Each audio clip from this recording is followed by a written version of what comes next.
बिस्मिल्लाहिर्रहमानिर्रहीम। अस्सलाम वालेकुम व्यूअर्स, मैं हूं एडवोकेट एहसन कुरैशी। आज हम डिस्कस करेंगे कि प्राइम मिनिस्टर ऑफ पाकिस्तान का इंतखाब कैसे किया जाता है, कौन सा आइन का आर्टिकल इसको डील करता है और रूल ऑफ बिज़नेस कौन से रूल ऑफ बिज़नेस हैं या रूल ऑफ प्रोसीजर है जो इसको डील करता है, उसके ऊपर भी हम डिस्कस करेंगे। और प्राइम मिनिस्टर ऑफ पाकिस्तान का जो वोटिंग का सिस्टम है या इंतखाब का तरीक़ाकार है उसको आज हम डिटेल से डिस्कस करने की कोशिश करेंगे।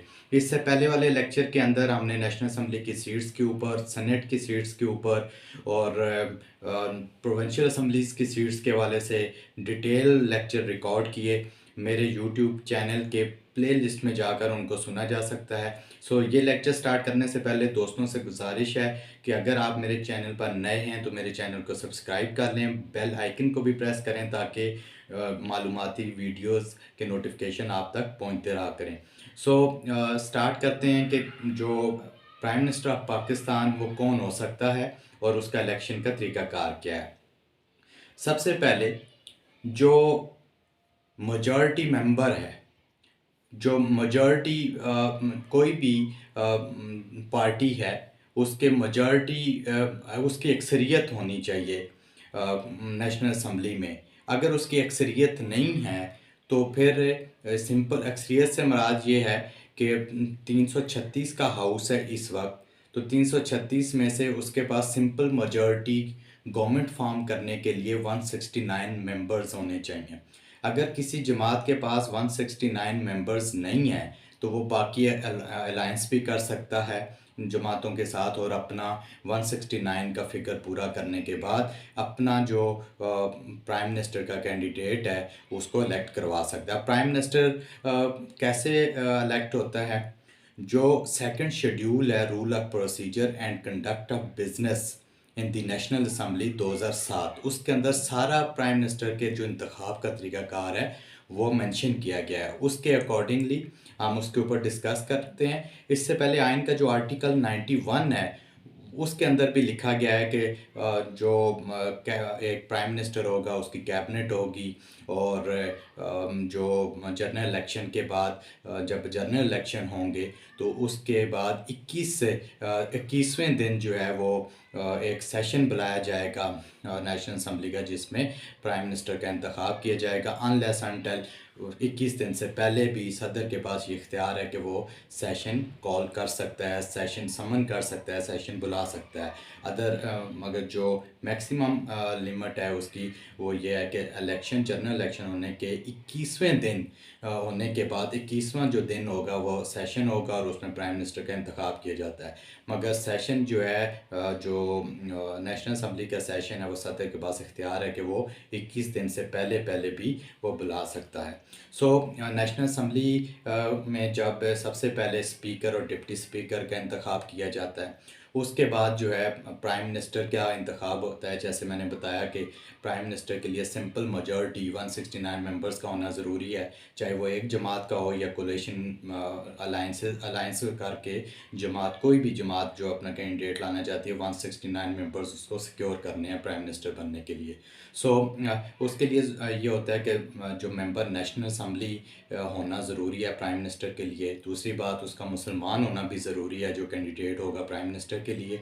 ये इसकी कंडीशन है। अब उसके बाद होगा कि क्या होगा, दो एमएनए जो हैं, एक प्रपोजर होगा और एक सेकेंडर होगा। अगर एक शख्स प्राइम मिनिस्टर बनना चाह रहा है तो उसके दो एमएनए उनमें से एक प्रपोज करेगा और दूसरा उसको सेकेंडर होगा, उसको सेकंड करेगा।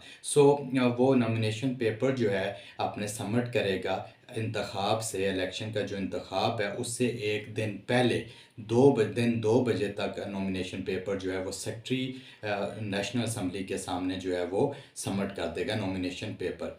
उसके बाद 3 बजे तक जो स्पीकर होगा वो उनके जो भी कैंडिडेट्स हैं, एक दो जितने भी कैंडिडेट्स हैं प्राइम मिनिस्टर के लिए, उनके कागजात जो नामजदगी है उनकी जांच पड़ताल करेगा। उसके बाद जो इलेक्शन नेक्स्ट डे जब इलेक्शन होगा तो इलेक्शन से पहले तकरीबन 5 अजलास शुरू होने से पहले 5 मिनट, यानी कि जब वोटिंग शुरू होगी तो उससे पहले 5 मिनट तक घंटियाँ बजाई जाती हैं। ये सारा जो प्रोसेस बता रहा हूँ ये रूल ऑफ प्रोसीजर और conduct of business in the national assembly 2007 उसके अंदर मेंशन है। 5 मिनट तक घंटियाँ बजाई जाएंगी ताकि जितने अरकान बाहर आगे पीछे बैठे हुए हैं वो सारे के सारे आ जाएँ, हॉल में आ जाएँ। हॉल में आने के बाद जो इंतखाब का तरीक़ाकार है वो स्पीकर जो है कैंडिडेट्स के नाम पुकारेगा कि ये कैंडिडेट्स हैं। उसके बाद सीक्रेट बैलेट के ज़रिए इंतखाब नहीं होता बल्कि डिवीज़न ऑफ हाउस होगा, यानी कि अपोजिशन के अलग 2 कैंडिडेट हैं तो उन दोनों को अलग अलग बेंच अलॉट किया दिए जाएंगे। और जितने भी कैंडिडेट्स हैं उसके बाद दोनों के बेंचेस अलग अलग, 2 कैंडिडेट हैं तो 2 डेस्क बेसिकली अलॉट होंगे और उनके ऊपर स्पीकर का नामजद करदा नुमाइंदा बैठा होगा। जो कैंडिडेट उसके बाद जितने अरकान आएंगे अपने पसंद के बंदे को वो उस डेस्क पर आएंगे, वो उसका नाम पुकारेंगे और वहाँ जो ऑफिसर बैठा होगा वो नाम उसका रिकॉर्ड करेगा।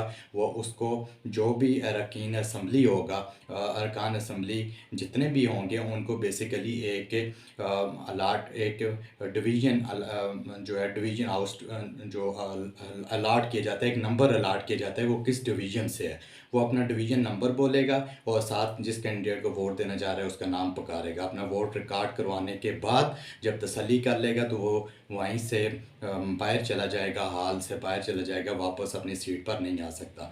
इलेक्शन का प्रोसेस जैसे ही वोटिंग का अमल ख़त्म हो जाता है उसके बाद दोबारा घंटियाँ बजाई जाती हैं 2 मिनट तक। फिर तमाम अरकान वापस अपने हॉल में आते हैं। उसके बाद फिर जो काउंटिंग है वो की जाती है और जो मेजॉरिटी वोट सिक्योर करता है 169 मेंबर्स के जो वोट हासिल कर लेता है वो प्राइम मिनिस्टर बन जाता है। इन केस किसी में 169 की अगर है तो किसी ने वो वोट हासिल ही नहीं किए, 169 नंबर किसी का नहीं है, तो फिर दोबारा प्रोसेस शुरू किया जाएगा, इलेक्शन प्रोसेस होगा। अगर उसके बावजूद जो है वो अगर 169 का फिगर कोई नहीं लेता तो फिर मेजॉरिटी जिसने वोट लिए होंगे वो प्राइम मिनिस्टर डिक्लेयर कर दिया जाएगा। सो ये उसके अंदर जो सारा प्रोसेस है, जो रूल ऑफ प्रोसीजर है और conduct of business 2007 national assembly में जो कंडक्ट ऑफ बिजनेस है उसके अंदर ये सारे इंतखाब का तरीक़ाकार लिखा गया है। Thank you.